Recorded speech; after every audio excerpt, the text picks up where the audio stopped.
And welcome back to Jeff Koinange live at the Villa Rosa Kempinski here with two amazing women, because the topic has to do with all of us, Africans, 1 billion of us. There is a revolution taking part of the continent. It is an agrarian revolution. This is the moment as the AGRF that's happening at UNEP. The theme is seize the moment. That's what we're doing. This is Africa's moment. We keep saying this, but is it translating on the ground? Well, the president of the Rockefeller Foundation, Dr. Judith Rodin, thinks so, as does the president of AGRA, the Africa Green Revolution. Alliance for Green Revolution. Alliance for Green Revolution in Africa, AGRA.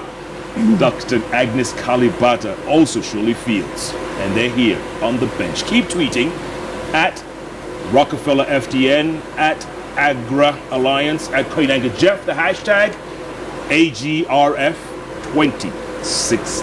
Ladies, moving forward, by the way, I'm going to read your tweets in a little while, but moving forward, what's the one thing, Dr. Kalibata, the one thing that's going to turn this continent around, that will make everyone feel, yes, the revolution is underway?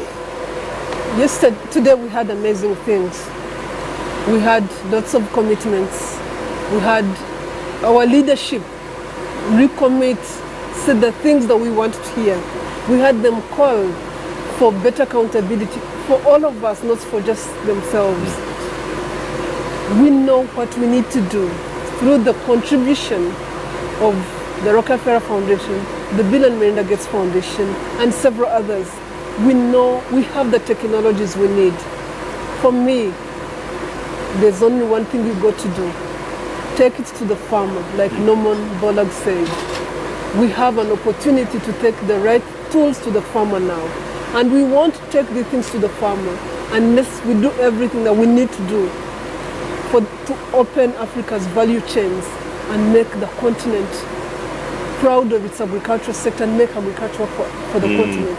So yes, we got to do everything we have to do to make agriculture work. And the moment is now, because we have what it takes. Yeah. Dr. Rodin. I think with 103 years experience now of the Rockefeller Foundation, the single thing we have to do is show the results. Everybody's talking about the inputs. We need more seed, we need more fertilizer, we need more money, we need more commitments. As people start to feel their lives changed, as they really see the impact, we will have a sustainable green revolution.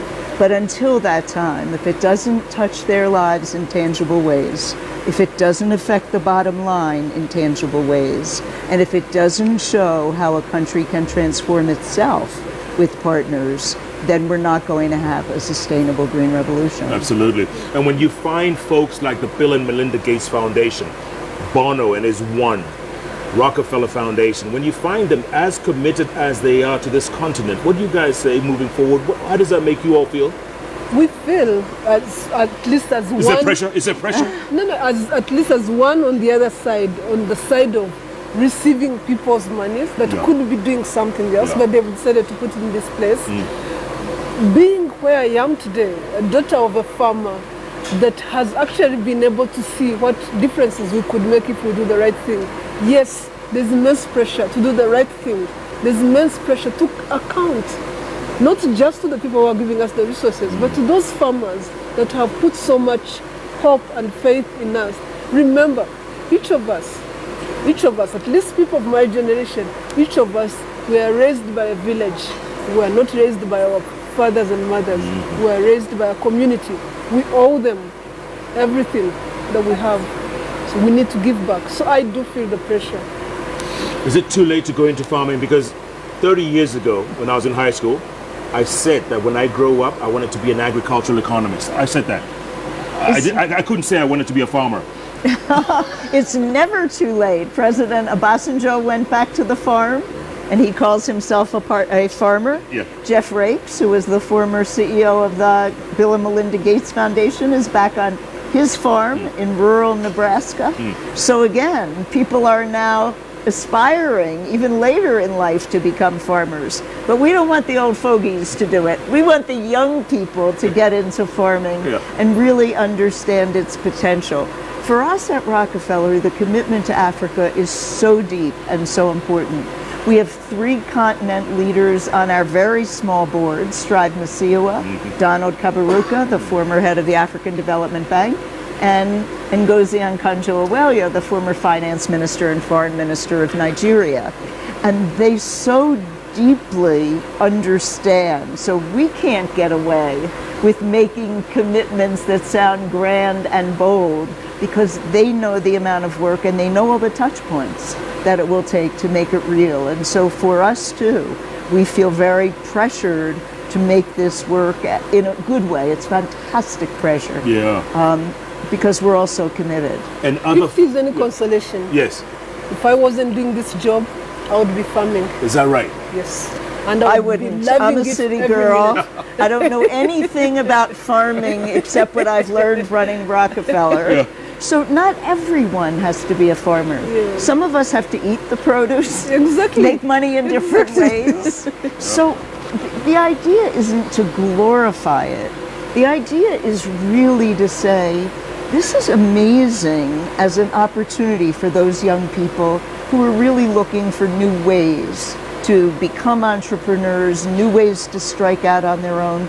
The old jobs aren't going to be available for them. And as I said earlier, their population size is going to double. So many of them should be attracted to this. But we need the doctors and the lawyers and the school teachers. We need the African continent to really grow and prosper. And it will take extraordinary farming, but it will take investments elsewhere as well. Dr. Kalibata, have we reached the point of no return, that we cannot go back to what we were 10, 20 years ago? Have we surpassed that now? I think we have. We have, in the sense that we know a number of things we didn't know back then. We definitely have the technologies we didn't have back then. From community to community, from country to country, we have what it takes. We have a committed private sector, a private sector that has seen that agriculture actually is a business. So I don't see that we would go back.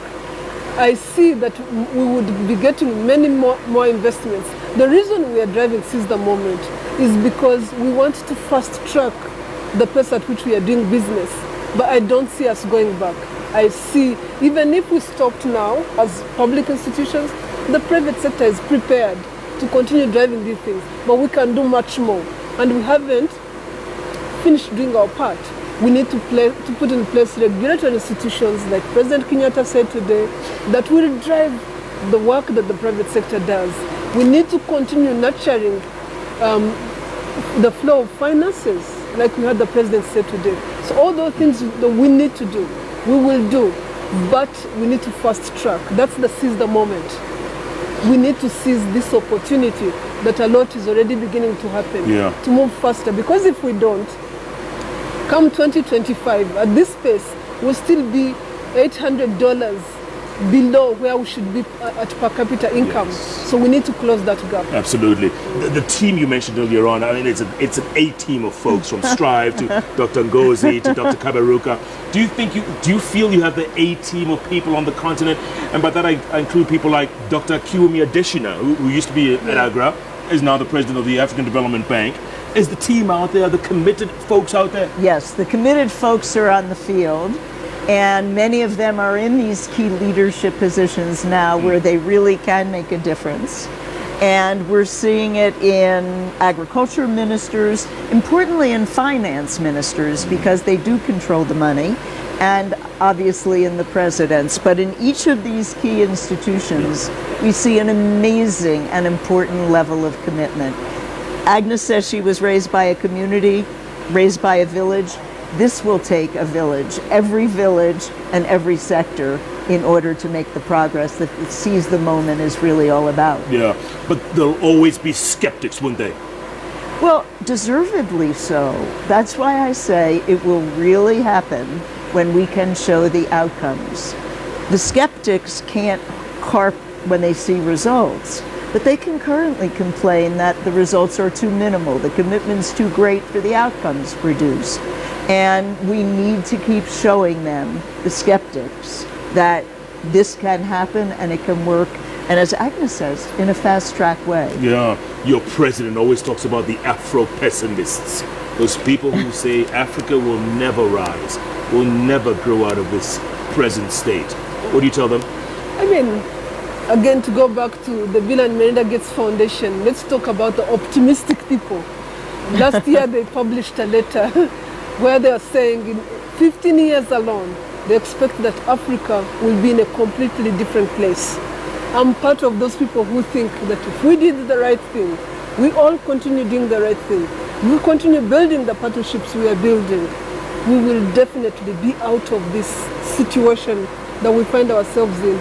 Not in a decade, I mean in another 50 years, in the next 15 years. So I do believe that there is, again, remember, we have everything today. We know the models, we have the technologies, we know what needs to be done. It's how we scale it up, it's how we are prepared to work together to make it happen. Yeah. Jeff, it's the only continent where there's so much available land. It's the only continent where there's still so many natural resources and mineral resources. The opportunity to really capitalize on that is here. It's yours. It's Africa's. So let's seize the moment. Absolutely. Good point. Good point. Eric Gondi writes in, he says, great show. I love these phenomenal ladies. He says, ask them what we can do to ensure that the commercial farm inputs are safely used to assure safety. Earlier on, I talked about regulatory institutions. The reason that we have regulatory institutions so that we set standards and we monitor how those things are used. So people have, because of, so much happened in fertilizers, so much happened wherever. I mean, medicine, even the medicine we take, if we use it wrong, it will do the wrong things. That's the reason we create institutions that can help us guide what we do and how we do it. So I completely believe that it's the role of governments to set up standards that we as citizens must follow. So in agriculture, those standards will be set and we will follow them. And we'll be a community that is governed by certain rules. Yeah. And those rules will protect our environments, will protect ourselves, but will get us where we need to get in terms of food security. Supermom, that's what she calls herself. She says, women will be financially independent if they embrace agriculture. Cynthia Nyongesa, you say it's time for the ordinary Kenyan to start engaging in forums such as AGRF 2016 because knowledge is power, she says. Josiah Mwangi says, Rockefeller Foundation doing lots for African agriculture. AGRA is inspiring. Dr. Agnes Kalibata made me think, why do we import cornflakes? Good point. Great point. Lloyd Mutua says, Kenyan youth are very creative and innovative. All they need is support and motivation. That's true. All absolutely right. And then McKenna Maureen from Nkubu, part of Kenya, she says, Swahili, you ready for this? She says, Ukulima sio ushamba, meaning agriculture is not, it's not what? It's not backward, yeah. No, it's the opposite. It's empowering. Yeah. It really is. Absolutely. It's about empowerment. Yeah. But Jeff, just think about it. Look at all those people that are following your show. Again, I'll put it back, the challenge back to you. The challenge be again. Talk more agriculture. Talk more success stories. Get more farmers to come out there. I've been in Kirinyaga. I've seen farmers here in Kirinyaga producing 5 metric tons of maize. They've reduced. Have you ever seen a farmer reduce the land they were farming on because they are producing more in that unit? I've seen it in Kirinyaga where they're putting the other half in vegetables because they can get the maize they needed in much less land. That's what the value of technology does. The seeds that we are talking about, that's the value of market because they see the market for the vegetables. So please, can you engage more, you as people who talk to us, you as people who have good following, can you show the value that agriculture can bring to our continent? So talk less politics, is that what you're saying? And talk more agriculture. Yeah. Make it sexy, make it attractive to the young people as well. Yeah.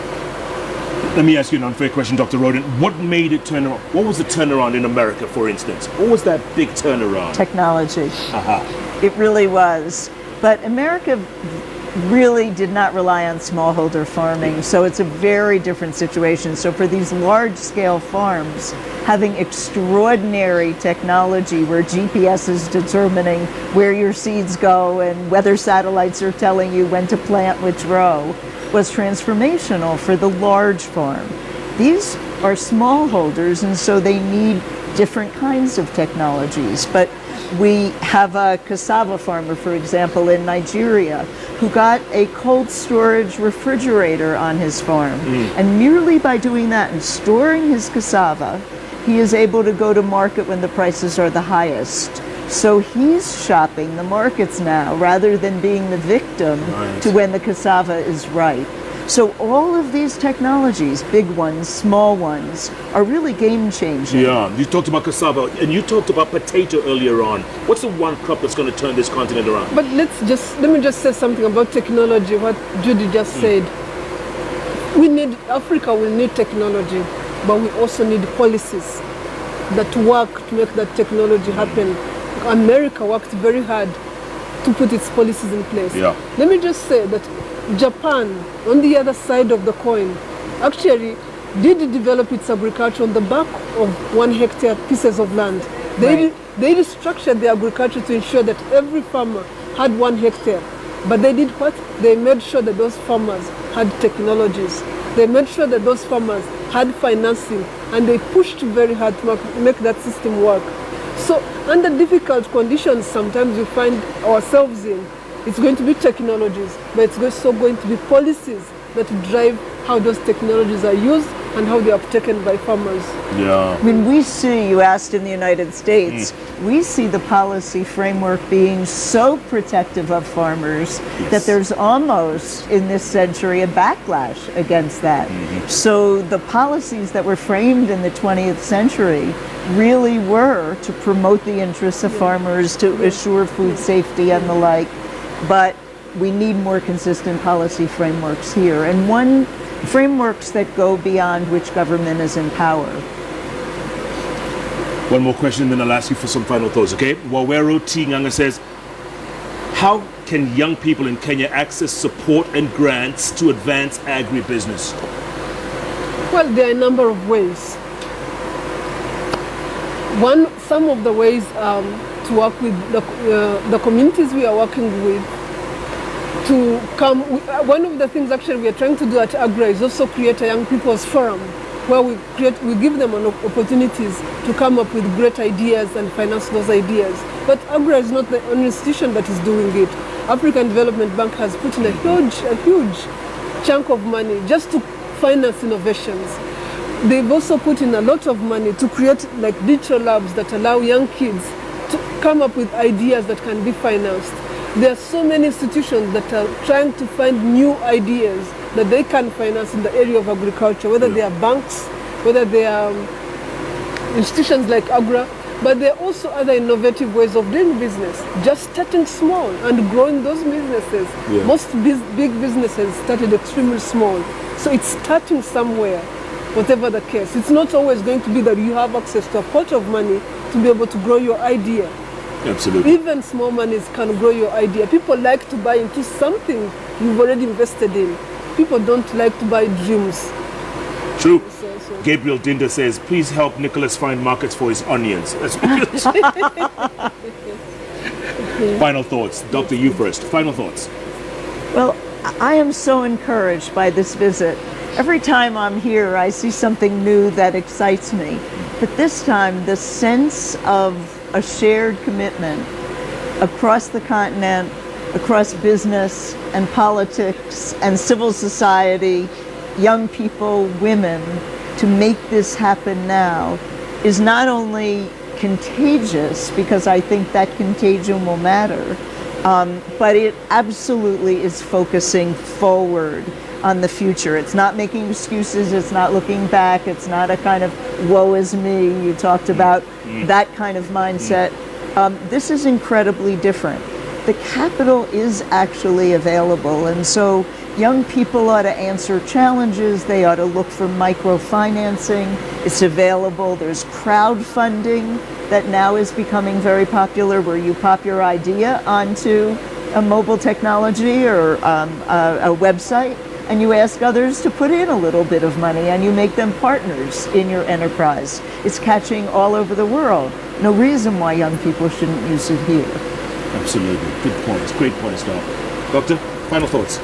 Well, the AGRF this year has been a great opportunity to bring us all together, to bring our leadership together, private sector together, to not only talk about what is not working, but also talk about what is working and the opportunities for the future, the next 10 years. What I can say is, let's seize this opportunity. Let's do the right thing, and we can transform this continent. Absolutely. And it takes women to say something like this, you know. It takes two women. And a lot of people have been writing in saying they're proud to see two women presidents on the bench. Thank you. I also have a message from the person who helped me edit this book, and I've given you a copy today, right? Thank you. His name is Oyunga Parla. You know what he says? He says, Dr. Rodin is glowing. Tell him thank you. He's listening to you. One more thing. These came here today. I just found them here on the bench today. Honestly, it's the first time I've seen these. They're beautiful. I know. I thought they were your new. No, I found them on the bench, and there's a message. It says, from Design 179, just for your bench, thanks for inspiring us. Can you imagine? Witness entrepreneurship. Right there. Young people. Young Kenyans. That's great. Appreciating. That's great. Thank you, Design 179. We at JKL appreciate this. One more thing, there's a program note starting next week, the 14th of September.